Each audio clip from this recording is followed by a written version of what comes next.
Bonjour Hubert Huertas, François Bonnet. Bonjour. Pour le 55e numéro d'Objection, l'entretien politique de Mediapart. Cette semaine, 3 présidents sur écoute. À propos naturellement des écoutes de Jacques Chirac, de Nicolas Sarkozy et de François Hollande, c'est-à-dire de la France par les États-Unis. Notre invitée est Esther Benbassa. Bonjour. Bonjour. Vous êtes sénatrice d'Europe Écologie, sénatrice du Val-de-Marne. Vous avez lutté, vous luttez d'ailleurs toujours en France, contre la loi sur le renseignement qui, pour des raisons de guerre contre le terrorisme, comme aux États-Unis, fait penser à ce qu'a fait la NSA, cette NSA qui précisément écoute la France. Depuis ce matin, dans le monde politique et au sommet de l'État, on exprime sa colère et sa stupéfaction. Les révélations de Mediapart et de Wikileaks, pour vous, elles sont si surprenantes que ça? Écoutez, moi, je n'ai pas une grande expérience de politicienne. Je suis jeune en politique, mais je suis un professeur d'histoire et je me dis toujours que je ne comprends pas pourquoi ils sont surpris. Il n'y a rien de surprenant. Lorsqu'il n'y avait pas la technologie, il y avait des espions. On espionnait les présidents, on espionnait les personnes importantes. Et aujourd'hui, une fois qu'on a écouté ce qu'a dit Snowden, en 2013, je ne vois pas en quoi on pourrait être surpris, parce que c'est vrai, c'est pas les Allemands, les Allemands travaillent pour les Américains pour donner des informations sur Airbus. C'était nous qui avons donné les installations quand même aux Allemands lors de la signature. La surprise, c'est l'ampleur du dispositif mis en œuvre et le caractère très intrusif, c'est-à-dire qu'ils arrivent à écouter une conversation en tête-à-tête de François Hollande et de Jean-Marc Ayrault dans un bureau de l'Élysée. Et là, ils entendent la conversation. Et ça ne concerne pas que Hollande et le Premier ministre, ça concerne des dizaines de hauts fonctionnaires, ça concerne des ministres, ça concerne des gens dans les cabinets ministériels, ça concerne des chefs de grandes entreprises françaises. Donc on est là, la surprise, et c'est là où on sort de l'espion de papa et des années 50, oui, si je puis dire. La surprise, c'est la mise en place d'un dispositif d'une telle ampleur pour un pays allié jusqu'à nouvel ordre. Oui, mais un pays allié, ce n'est pas nouveau non plus que les grands de ce monde soient écoutés. Enfin, que la NSA ne s'occupe pas seulement du boulanger américain ou du petit rebelle américain qui n'est pas d'accord avec le gouvernement, mais qu'elle s'occupe des politiciens. Oui, écoutez, nous, on a introduit, enfin pas moi, le gouvernement a introduit par l'intermédiaire du président de la commission des lois à l'Assemblée un amendement qui autorisait, sans passer par l'organisme qui doit contrôler les écoutes. On a mis un amendement qui permettait d'écouter les entrepreneurs étrangers, les présidents, les ambassadeurs, etc. Tous les étrangers résidant en France. C'était l'amendement résidents ou en Urvoas. touristes. Voilà. Oui. Donc ça montre quand même que nous-mêmes, nous avons pensé. Ce sont les services de renseignement qui ont fait du lobbying auprès du président de la commission. Sinon, nous, au Sénat, on n'avait absolument pas vu passer un tel amendement. C'est à la CMP que cela a eu lieu. Donc, moi, je me dis que tout le monde pense à ça. On ne va pas quand même se dire que les métadonnées vont servir seulement aux 10 terroristes par an. C'est quand même une entreprise... Là, vous venez de faire le parallèle direct entre cette affaire, l'espionnage de la France, et la loi sur le renseignement. Oui. Pour vous, c'est la même chose. C'est pas la même chose, mais le fonctionnement est le même. Quand je vois cette loi, enfin, j'étais la chef de file pour les écologistes, en la suivant, je me suis dit, même la droite au Sénat a été beaucoup plus prudente que la gauche. Et je l'ai dit à l'entourage du ministre, heureusement qu'ils ont verrouillé le texte, il aurait été pire. Alors, comment vous expliquez cette obstination de la gauche, justement, à faire passer un texte qui est jugé par, en particulier, tous les organismes administratifs de contrôle, etc., qui est jugé liberticide? Pourquoi Bernard Cazeneuve et Jean-Jacques Urvoas portent avec autant d'empressement et de volonté ce texte? Il me semble qu'au début, je ne suis pas sûre, bien sûr, je ne sais pas ce qui se passe dans leur tête, ils ont cru que ça serait une loi d'affichage, que ça allait rasséréner les gens, ça allait leur donner confiance en eux, en se disant oui, mais on ne sera pas atteint par le terrorisme, etc. Moi, en me promenant dans ma circo, je vois que cette loi est très technique, que personne ne comprend rien, sauf bien sûr les associations qui s'occupent de ça, les providers, etc. Mais les autres, moi, quand j'explique ce texte, les gens ne le comprennent pas. Donc ce n'est absolument pas une loi d'affichage. Elle a perdu cette spécificité. Ça n'affiche rien, mais c'est concrètement dangereux. Oui, mais il y a quelque chose de... On ne fera pas de la psychologie de café du commerce, mais il y a une sorte d'obstination parce qu'ils sont engagés dans ça, le retour en arrière était impossible. Et hier, à 14h40 à peu près, j'ai découvert qu'il y avait un amendement, grâce à des associations qui m'ont alerté, un amendement qui mettait en danger aussi la condition des lanceurs d'alerte. Absolument. Bon. Alors, c'était un petit amendement qui s'est glissé parmi les 8 amendements. Personne ne l'a vu. Pourquoi? Parce qu'on a tout fait dans la précipitation. On ne nous a pas laissé le temps de réfléchir. Et en plus, je me dis que c'est une sorte enfin, cette loi est devenue quelque part une sorte d'affirmation du pouvoir. Et c'est là que j'ai été étonnée. Du pouvoir de qui? Du pouvoir des services. De l'exécutif. Et de donner du pouvoir aux services secrets qui ont été malmenés. Il faut dire qu'ils n'ont pas été très adroits. Jusque-là, ils n'ont pas su attraper les terroristes. Ils ont laissé filer. Vous savez, j'étais dans une commission, dans une mission d'enquête plutôt, et j'ai été à Fleury-Mérogis. Le directeur de la prison nous a montré le document qui demandait aux services secrets de s'occuper de Koulibaly, de le suivre, et un des frères Kouachi. Si les services secrets ne sont pas en mesure de faire ça et qu'on va légaliser l'illégalité dans laquelle ils se trouvent et leur dérive, on n'est pas d'accord. Ce texte, dans ce sens, est tout à fait inutile parce que qui est-ce qui va traiter les métadonnées? Nous n'arrivons même pas à traiter le cas de Koulibaly et Kouachi. On ne va pas traiter les métadonnées qui vont arriver au Pentagone. Il y a des kilomètres de bureaux avec des linguistes, etc. Nous, on ne sera même pas capable d'écouter peut-être notre, je sais pas, Madame Merkel dans son bureau. Alors, on aimerait comprendre. Vous, au Sénat, vous avez bataillé contre ce texte. Tout à l'heure, je lisais un communiqué d'Europe Écologie Les Verts qui qualifie ce texte de liberticide et contre-productif. Et dans le même temps, on a le coprésident du groupe écologiste à l'Assemblée, François de Rugy, qui dit non seulement ce texte est nécessaire, mais justement, l'affaire des écoutes massives de la NSA vient prouver un peu plus encore la nécessité d'un tel texte. Donc très franchement, on n'y comprend plus rien. Vous avez un parti qui dit attention, texte liberticide, et le président du groupe écologiste à l'Assemblée qui dit non, formidable, et il faut le voter, et je dirais presque le voter encore plus vite. Qu'est-ce qui se passe? Écoutez, il assume ses déclarations. Je ne suis pas son avocat. Non, mais il est vice-président du groupe écologiste. Oui, mais enfin, il a voulu faire de la com. Je ne sais pas s'il a suivi ce texte d'abord, parce que je vais vous dire, il est membre de la commission de défense. Oui, écoutez, vous savez, il y a plein de membres partout. Hein.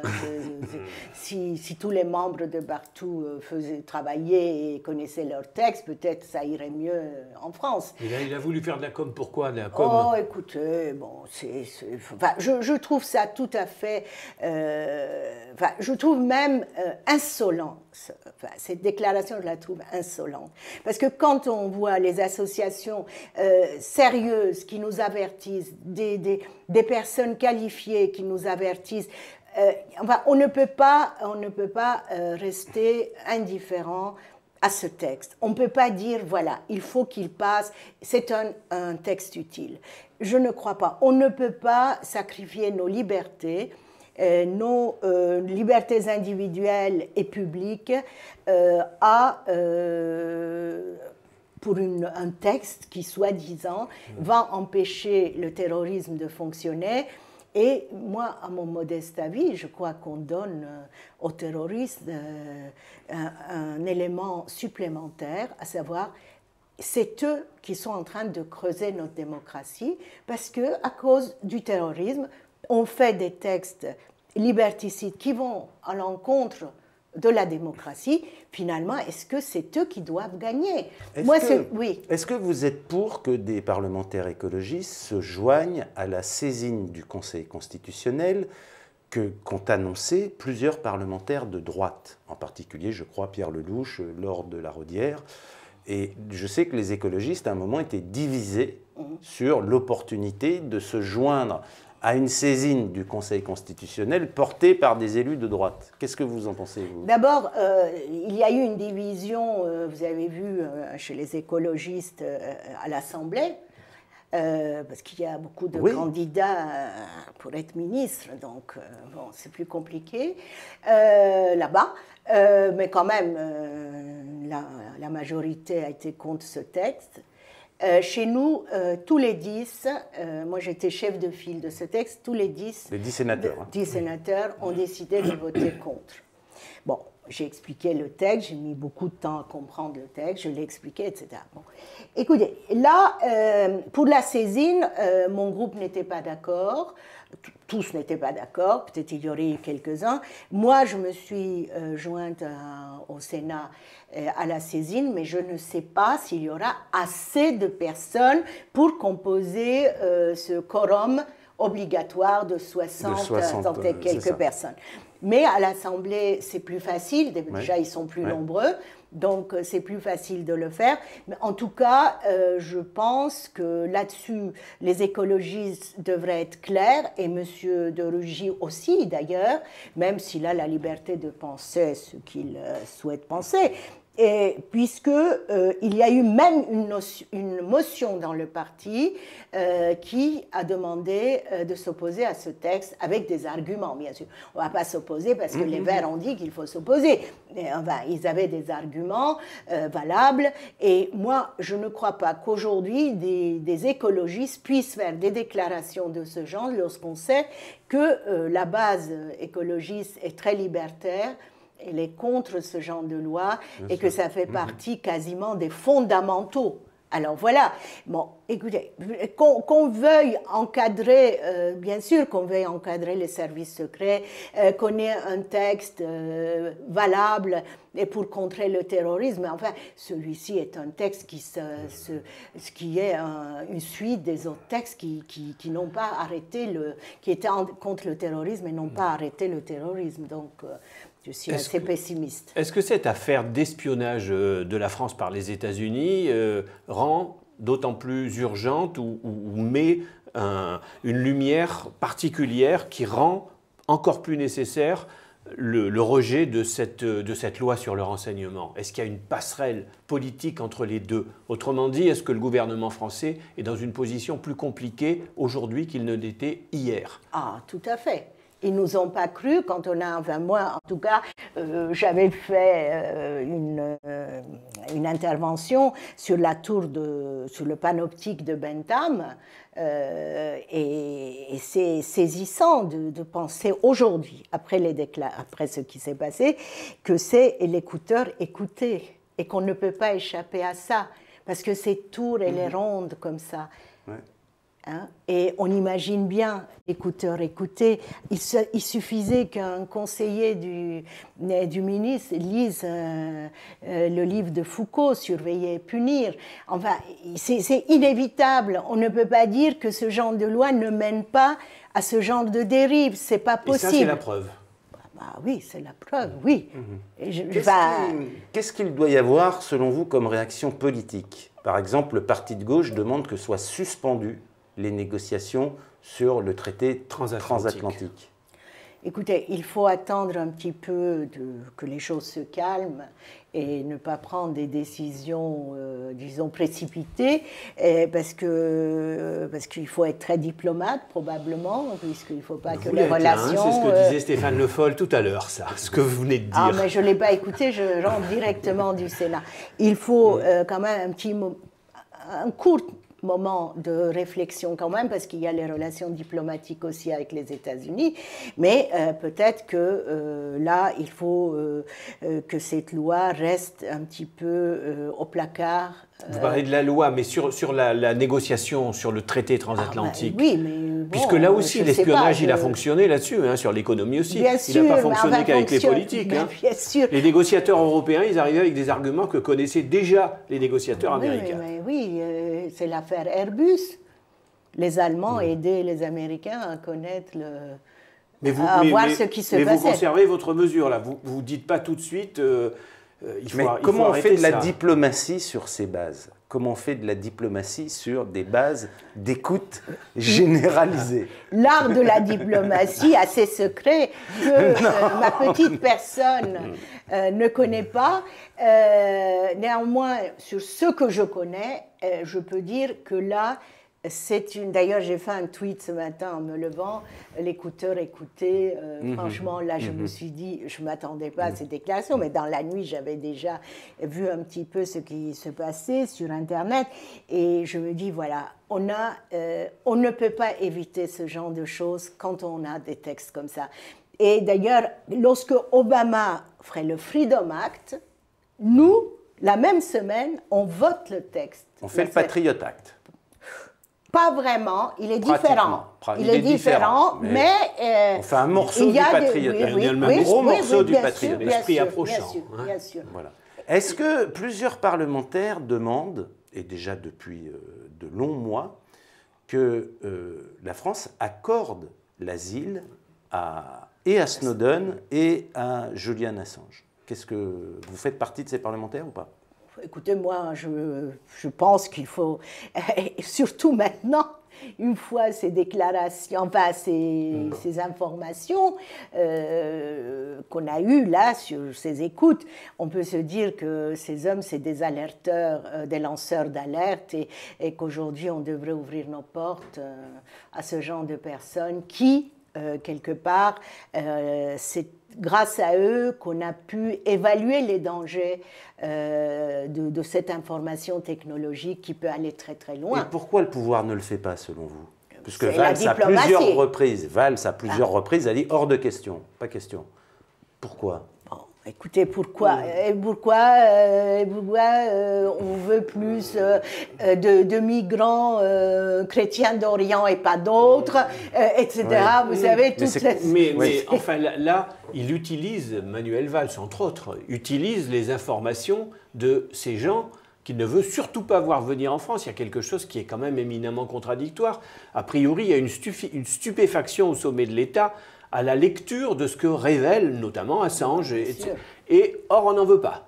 On est quand même là dans un sommet de... Je ne sais pas comment l'exprimer, justement, parce que c'est peut-être un peu inexprimable, quoi. Oui, mais il y a aussi enfin, on ne va pas faire un cours de Sciences Po, là, mais il y a toute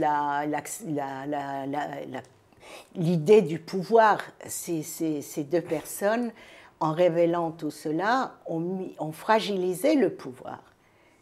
Et le pouvoir, c'est l'information. Vous êtes journaliste, vous le savez mieux que nous. Non, mais en soi, c'est le pouvoir. Là, le pouvoir d'État, pour eux, c'est vraiment les personnes qui viennent saper ce pouvoir en disant « Attention, il est fragile, ce pouvoir, parce qu'on peut tout savoir de ce qui se passe. » Alors là... La colère du pouvoir aujourd'hui, on va faire un peu de psychanalyse, hein, tant pis. Oui, café de commerce, hein. Allez, ou café du commerce si vous voulez. Allez, la colère du pouvoir, c'est la colère d'apprendre ce qui se passe, cet espionnage, ou bien c'est la colère que ça a été révélé, que ça arrive sur la place publique et qu'on soit obligé de tenir un conseil de défense et de faire peut-être un certain nombre de moulinets parce qu'il faut bien occuper l'espace. C'est le côté théâtral, hein, on fait un peu de théâtre. Mais là, écoutez, c'est une bombe pour eux, même s'ils savaient qu'ils étaient écoutés. Mais ça veut dire que vraiment que leur pouvoir, du jour au lendemain, il peut disparaître. Voilà, l'information peut aller très loin. À savoir qu'ils ne sont pas, même s'ils se croient protégés dans leur tour d'ivoire qu'est le pouvoir, finalement, ils ne sont pas protégés du tout. Et ces deux personnes leur ont dit, sans le vouloir, attention, attention. Mais on est obligé là de faire un peu de théâtre quand même. Et on peut maintenant se mettre à pleurer à la télé. Ils vont s'en tenir là. Ils vont s'en tenir là. Ils vont s'en tenir là. Qu'est-ce qu'ils vont pouvoir faire, franchement? Maintenant, les informations sont connues et ayons du bon sens. Ouais, les informations sont connues. Maintenant, on peut faire tout ce qu'on veut. Ça veut dire, voilà, c'est sur la place publique, on va s'agiter, on va faire des réunions, et la défense, et le machin. Les États-Unis vont promettre qu'ils ne recommenceront pas. Ah, ben bien sûr. Bien sûr. Ils l'ont fait avec l'Allemagne. Oui. En fait, depuis votre poste du Sénat, si vous avez vu passer la loi de programmation militaire, la loi antiterroriste, la loi sur le renseignement, finalement, quand vous faites le bilan de ces 3 ans, en quoi les libertés des citoyens ont-elles été élargies? Est-ce qu'il y a un texte, une mesure qui a non seulement à protéger, mais a élargi ces libertés de chacun? Oui. C'est le mariage pour tous, oui. Pour les libertés individuelles. D'accord. Et la réforme pénale. Moi, je crois que c'est une grande loi qu'on n'a pas pu... La réforme pénale est une grande loi. Une grande loi, oui. Il aurait fallu aller plus loin encore, mais on a empêché Taubira d'aller plus loin. C'est une grande loi. Ouais. D'accord. Enfin, moi, je me souviens de cette loi avec émotion, parce que je me suis dit, voilà, au moins je suis au Sénat, je fais quelque chose, quoi. Et pas faire des lois, voilà, du genre... le baptême républicain, c'était la dernière loi socialiste, le baptême républicain, enfin, c'est autorisé, mais maintenant vous pouvez le pratiquer. On est obligé, un maire est obligé d'accepter l'ouverture des listes électorales. Non, mais franchement, les Français ont autre chose à faire. Mais en même temps, on voit que, j'ajouterais à cette question qui m'interpelle, est qu'il y a enfin, les partis sont en sommeil. Ils n'arrivent pas à innover. Et on le voit quand toutes ces lois passent, tout le temps consacré à bureaucratiser et à graver dans le marbre des textes et dont seulement 67% sont mis en application, on se dit que quand même, il faut prendre des ailes un peu et puis essayer de faire des grandes lois. C'est la fin du quinquennat maintenant. Si on veut gagner la gauche, il faudrait faire des grandes lois, pas tous ces petits machins comme ça. Voilà, mais la loi sur la réforme pénale... Et des grandes lois sur quoi alors ? Qu'est-ce qui vous semblerait, vous, comme grande loi symbolique, à même de réconcilier ce pouvoir avec une grande partie de l'électorat de gauche? Ah oui, une grande loi sur la santé, une réforme du code pénal, du travail, comme le préconise. La loi Macron, le fait à sa manière. À sa manière, c'est pas de cette manière en arrachant plusieurs chapitres. Non, il faut réécrire ce code du travail très complexe, très problématique, etc.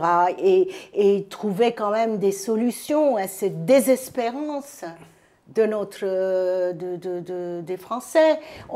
Tout ce que nous faisons, ce genre de choses, ne les intéresse pas. Parce que nous sommes tout le temps en train de reculer ou de manquer de pédagogie. On n'explique pas aux gens exactement. On a fait... Enfin, c'est pas la faute de la gauche seulement. On a fait un texte sur la fin de vie. Vous avez vu ce qu'elle est devenue hier. Enfin, c'est rien du tout. On nous laisse même pas tranquille pour mourir, quoi. C'est pas la faute de la gauche, c'était une loi que la droite a décortiquée. Mais on a eu la majorité au Sénat pendant quelques années, et c'est là qu'on aurait dû faire les grandes choses. Maintenant, on peut rien faire, il y a une majorité de droite, on vient là, on lève la main, on baisse la main, et de temps à autre, je crie, je m'énerve, je fais un peu de théâtre, mais je me bats quand même sur le terrain. Vous vous battez, et voilà, la preuve, vous étiez là à notre, Voilà. à notre invitation. Merci Esther Benbassa d'avoir participé à ce numéro d'objection et concernant cette énorme affaire d'espionnage des présidents français par les États-Unis.